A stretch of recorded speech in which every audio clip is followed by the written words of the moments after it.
নমস্কাৰ forest info চেনেলৰ অন্য এটা গুৰুত্বপূৰ্ণ ভিডিঅ'লৈ মই মিঠুৱে আপোনালোকক স্বাগতম জনাইছোঁ আৰু আপোনালোকে থাম্বনেইল চাই হয়তো গম পাইছে আজি মই কিহৰ ওপৰত আপোনালোকক জনাবলৈ গৈ আছোঁ ঈশানোদয় স্কলাৰশ্বিপ লাভ কৰিবৰ বাবে কি কৰিব লাগিব কি কৰিব নেলাগিব সকলোখিনি বিৱৰণ আজিৰ এই ভিডিঅ'ত আপোনালোকক দিম গতিকে চেনেলত যদি নতুন হয় চেনেলটো সাবস্ক্ৰাইব কৰি ৰাখিব আৰু এই ভিডিঅ'টোত এটাকৈ লাইক কৰি যাব আৰু যদি কাৰোবাৰ কিবা সুধিব লগা থাকে কমেন্ট সেকশনত কমেন্ট কৰিব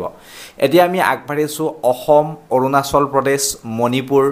মেঘালয় মিজোৰাম নাগালেণ্ড আৰু আপোনালোকৰ ত্ৰিপুৰাকে ধৰি উত্তৰ পূৰ্বাঞ্চলৰ পৰা মনত ৰাখিব আপোনালোকে অহা ছাত্ৰ ছাত্ৰীসকলক ঈশানোদয় বৃত্তি প্ৰদান কৰা হয় উত্তৰ পূৰ্বাঞ্চলৰ সমগ্ৰ ছাত্ৰ ছাত্ৰীক এই বৃত্তি প্ৰদান কৰা হয় ডিগ্ৰী বা পেছাদাৰী পাঠ্যক্ৰমৰ প্ৰথম বৰ্ষত নামভৰ্তি কৰা সকলো যোগ্য আবেদনকাৰীয়ে কিন্তু বৃত্তিৰ বাবে আবেদন কৰিব পাৰে আৰু ৫,৪০০ টকাৰ পৰা ৭,৮০০ লৈকে আপোনালোকে এই বৃত্তিৰ সুবিধা লাভ কৰিব পাৰে আৰু এতিয়া মন কৰিব আপোনালোকক মই কিছু তথ্য আপোনালোকক ডিটেইলছত জনাবলৈ চেষ্টা কৰি আছো ২০২৪ চনৰ ঈশানোদয় বৃত্তিৰ বাবে যোগ্য হ'বলৈ হলে ছাত্ৰজনৰ পৰিয়ালৰ আয় বছৰি প্ৰায় আপোনালোকৰ 4.5 লাখ হ'ব লাগিব আৰু দ্বাদশ শ্ৰেণীত উত্তীৰ্ণ হোৱাৰ পিছত ডিগ্ৰী বা পেছাদাৰী পাঠ্যক্ৰমত নামভৰ্তি কৰিব লাগিব আপোনালোকে টেকনিক্যাল হক মেডিকেল হক বা ডিগ্ৰী হক আপোনালোকে নামভৰ্তি কৰিব লাগিব যদি ড্ৰপ দিয়ে তেতিয়া নহব ঈশানোদয় বৃত্তি ২০২৪ উত্তৰ পূৰ্বাঞ্চলৰ ছাত্ৰ ছাত্ৰীৰ মাজত উচ্চ শিক্ষা আৰু বৃদ্ধি অৰ্থাৎ GEIৰ প্ৰসাৰৰ বাবে ঈশানোদয় নামেৰে এখন বিশেষ বৃত্তি আঁচনি আৰম্ভ কৰা হৈছে এই বৃত্তি বিশ্ববিদ্যালয় অনুদান আয়োগ অৰ্থাৎ UGC আপোনালোকে জানে আৰ্থিকভাৱে দুৰ্বল শ্ৰেণীৰ ছাত্ৰ ছাত্ৰীক আৰ্থিক সাহায্য প্ৰদানৰ বাবে প্ৰৱৰ্তন কৰিছে এই বৃত্তি আঁচনি এই বৃত্তিৰ অধীনত 50% মনত ৰাখিব 50% স্লট কলা তাৰ পিছত সমাজ বিজ্ঞান আইন ব্যৱস্থাপনা আৰু বাকি 50% আপোনালোকৰ বিজ্ঞান অভিযান্ত্ৰিক বা চিকিৎসাৰ যিবিলাকে পাঠ্যক্ৰম কৰে তেওঁলোকক আবণ্টন দিয়া হয় আৰু এতিয়া ঈশানোদয় বৃত্তিৰ অধীনত প্ৰতি বছৰে আপোনালোকৰ 10,000 নতুন বৃত্তিও প্ৰদান কৰা হয় এতিয়া মন কৰিব আবেদন কৰাৰ পিছত বৃত্তিত নিৰ্বাচিত হোৱা ছাত্ৰ ছাত্ৰীসকলক 10 মাহৰ বাবে ৫,৪০০ৰ পৰা ৭,৮০০ টকা দিয়া হয় 10 মাহৰ বাবে এটো দিয়া হয় আৰু পৰৱৰ্তী বছৰৰ বাবে আপোনালোকৰ ছাত্ৰ ছাত্ৰীসকলে বৃত্তিটো নৱীকৰণ কৰিব লাগিব অৰ্থাৎ ৰিনিউ কৰিব লাগিব যিটো পাঠ্যক্ৰম সম্পূৰ্ণ নোহোৱালৈকে ছাত্ৰ ছাত্ৰীসকলে লাভ কৰিব এতিয়া আমি আপোনালোকক জনাই গৈছো যে ঈশানোদয় বৃত্তি ২০২৪ৰ বাবে যোগ্যতা আপোনালোকৰ কি থাকিব লাগিব সকলোৱেটো নেপায় যোগ্যতা কি লাগিব এতিয়া জনাই গৈছো উত্তৰ পূৰ্বাঞ্চল অৰ্থাৎ এনি অঞ্চলত বসবাস কৰা ছাত্ৰ ছাত্ৰীয়ে এই বৃত্তিৰ বাবে যোগ্য হয় মই আপোনালোকক কলোৱে কোৰ ছাত্ৰ ছাত্ৰী হ'ব লাগিব আবেদনকাৰীয়ে উত্তৰ পূব অঞ্চলত অৱস্থিত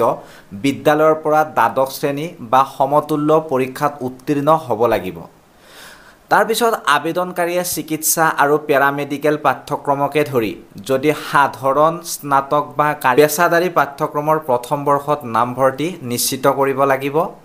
তাৰ পিছত আপোনালোকৰ মেনেজমেন্ট কোৱাৰ্টাৰৰ জৰিয়তে বা মুকলি বিশ্ববিদ্যালয় বা দূৰত্বৰ পাঠ্যক্ৰমত নামভৰ্তি লাভ কৰা ছাত্ৰ ছাত্ৰীয়ে আবেদন কৰিব নোৱাৰিব ধৰক আজিকালি কে কমন হৈ গৈছে তেনেকুৱাত যদি আপুনি নামভৰ্তি কৰে তেতিয়া নহব ওপেন বিশ্ববিদ্যালয়ত নামভৰ্তি কৰিলে নহব আৰু আবেদনকাৰীৰ পৰিয়ালৰ আয় প্ৰায় 4.5 LPতকৈ বেছি হ'ব নেলাগিব ঈশানোদয় বৃত্তিৰ সুবিধা দ্বাদশ শ্ৰেণীৰ বা সমতুল্য পৰীক্ষাত উত্তীৰ্ণ আৰু যিকোনো ডিগ্ৰী পাঠ্যক্ৰমত নামভৰ্তি কৰা ছাত্ৰ ছাত্ৰীক প্ৰদান কৰা হয় সাধাৰণতে পণ্ডিতসকলক তেওঁলোকৰ পাঠ্যক্ৰমৰ ওপৰত ভিত্তি কৰি এই ধনৰাশি প্ৰদান কৰা হয় আৰু লগতে মনত ৰাখিব লগা কথা এইটো যে প্ৰতিজন ছাত্ৰৰ বাবে পৰিসংখ্যা বেলেগ হ'ব পাৰে ছাত্ৰ ছাত্ৰীৰ বাবে এই বৃত্তিৰ অধীনত ডিগ্ৰী পাঠ্যক্ৰমৰ ছাত্ৰ ছাত্ৰীয়ে প্ৰতিমাহে লাভ কৰে ৫,৪০০ যিবিলাকে BA BSc এইবিলাক পাঠ্যক্ৰম কৰে তেওঁলোকে ৫,৪০০ লাভ কৰে আৰু যিবিলাকে টেকনিক্যাল মেডিকেল পেছাদাৰী পেৰামেডিকেল আৰু আপোনালোকৰ পাঠ্যক্ৰমৰ ছাত্ৰ ছাত্ৰীয়ে প্ৰতিমাহে অৰ্থাৎ টেকনিক্যাল লাইন যিবিলাকে পঢ়ে ৭,৮০০ টকাকৈ লাভ কৰে আৰু এইখিনিতে আপোনালোকে মনত ৰাখিব এই গোটেইখিনি তথ্য যদি আপোনালোকে বুজি পাই আছে তেন্তে কমেন্ট সেকশনত কমেন্ট কৰিব আৰু বৃত্তিৰ বাবে প্ৰয়োজনীয় নথিপত্ৰ কি লাগিব আপোনালোকক মই জনাই গৈছো বহুতে সুধি আছিল যে আমি ঈশানোদয় লাভ কৰিবৰ বাবে কি নথিপত্ৰ লাগিব কেনেকুৱা ধৰণে আমি এপ্লাই কৰিব লাগিব সকলোবিলাক এই ভিডিওতে মই জনাই গৈছো আপোনালোকে গুৰুত্ব সহকাৰে মন কৰিব আৰু এতিয়া প্ৰত্যেক ছাত্ৰ ছাত্ৰীৰে যিসকলে এতিয়া এই যেটো আপোনালোকৰ স্কলাৰশিপ আছে ইয়াত আবেদন কৰিবলৈ আধাৰ কাৰ্ডৰ প্ৰয়োজন হ'ব আৰু এখন ফৰ্ম থাকিব সেই ফৰ্মত আবাসিক প্ৰমাণপত্ৰ দিব লাগিব আয়ৰ প্ৰমাণপত্ৰ দিব লাগিব আৰু লগতে আপোনালোকৰ বনফাইড প্ৰমাণপত্ৰ আৰু যোগদান কৰা কাম ভেৰিফিকেশন সাৰ্টিফিকেট দ্বাদশ শ্ৰেণীৰ নম্বৰৰ মাৰ্কশিটৰ ফটোকপি দিব লাগিব আৰু ঈশানোদয় বৃত্তিৰ বাবে এইখিনি আপোনালোকৰ অতিকৈ প্ৰয়োজনীয় নথিপত্ৰ হ'ব বহুত খামি গৈছো আপোনালোকে দেখিছে আৰু এই গৰমত হলেও আপোনালোকৰ বাবে কষ্ট কৰিবলৈ চেষ্টা কৰিছো যেহেতু এই কথাটো বহুতে জানিব বিচাৰি আছিল আৰু এতিয়া আবেদনকাৰীয়ে ৰাষ্ট্ৰীয় বৃত্তি পৰ্টেলত গৈ নতুনকৈ আবেদন কৰিব লাগিব অৰ্থাৎ এনএছপি বুলি মাৰিলে তোমালোকে পাই যাবা সকলো বিতংভাৱে আৰু বৰ্তমান সময়ত এনএছপি পৰ্টেলত তোমালোকে যদি ৰেজিষ্ট্ৰেচন কৰা নাই ৰেজিষ্ট্ৰেচন কৰি লবা এই এনএছপি টোক আমি ৰাষ্ট্ৰীয় বৃত্তি পৰ্টেল বুলি কওঁ আৰু ৰাষ্ট্ৰীয় বৃত্তি পৰ্টেলত যদি এতিয়া ৰেজিষ্ট্ৰেচন নকৰা কিন্তু পিছত তোমালোকে ইয়াত এপ্লাই কৰিব নোৱাৰিব হোম পেজত নতুন পঞ্জীয়নত তোমালোকে ক্লিক কৰিবা ক্লিক কৰাৰ পিছত তোমালোকৰ পঞ্জীয়ন প্ৰক্ৰিয়া সম্পূৰ্ণ কৰিবলৈ মোবাইল নম্বৰ আৰু আধাৰ নম্বৰ তাত বহুৱাব লাগিব আৰু মোবাইল নম্বৰ আধাৰ নম্বৰ বহুৱাৰ পিছত আপোনালোকে ফ্ৰেছ এপ্লিকেশনত ক্লিক কৰিব লাগিব ফ্ৰেছ এপ্লিকেশন বুলি এটা বস্তু আহিব তাত ক্লিক কৰিব লাগিব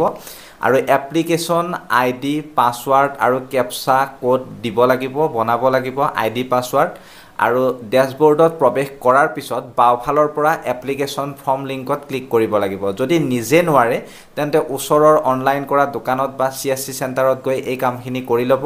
আৰু শৈক্ষিক বিৱৰণ আৰু অন্যান্য বিৱৰণ দি আপোনালোকে সকলোখিনি কাম কৰিব পাৰিব গতিকে আপোনালোকে নিশ্চয় বুজি পালে কোনে এপ্লাই কৰিব পাৰিব কিমান টকা কৈ পাব কি আপোনালোকে পাঠ্যক্ৰম পঢ়িলে কিমান পইচা লাভ কৰিব সকলোখিনি তথ্যই মই আজিৰ এই ভিডিওত আপোনালোকক জনাবলৈ চেষ্টা কৰিলো আৰু যদি কাৰোবাৰ কিবা অসুবিধা আছে কমেন্ট সেকশনত কমেন্ট কৰিবলৈ নেপাহৰিব আৰু যদি কিবা মানে কনফিউজ আছে এই ভিডিওটোৰ ওপৰত তেন্তে মোক একেবাৰে ডাইৰেক্টলি আমাৰ হোৱাটসঅ্যাপ গ্ৰুপ আছে ফেসবুক পেজ আছে সকলোতে সুধিবলৈ নেপাহৰিব আৰু এনেকুৱা ধৰণৰ ইনফৰমেশন সমূহ সদায় পাবলৈ এই চেনেলটো সাবস্ক্ৰাইব কৰিব একেবাৰে জেনুইন ভিডিও দিবলৈ চেষ্টা কৰক আৰু আপোনালোকে অনুগ্ৰহ কৰি এনএছপি যেটো আপোনালোকৰ ওয়েবসাইট আছে এনএছপি ওয়েবসাইটলৈ গৈ আপোনালোকৰ ৰেজিষ্ট্ৰেচনটো কৰিব বুলি আশা কৰিলো আৰু এইখিনি কৰাৰ পিছত এপ্লাই কৰাৰ পিছত আপোনালোকে এনএছপি পৰ্টেলতে মেৰিট লিষ্টটো চাই ল'ব পাৰিব এখন লিষ্ট মাৰিব আপুনি সিলেক্ট হৈছে নে নাই আৰু যদি হৈছে তাৰ পিছত আপোনালোকে এই ধন বা এই বৃত্তি লাভ কৰিব পাৰিব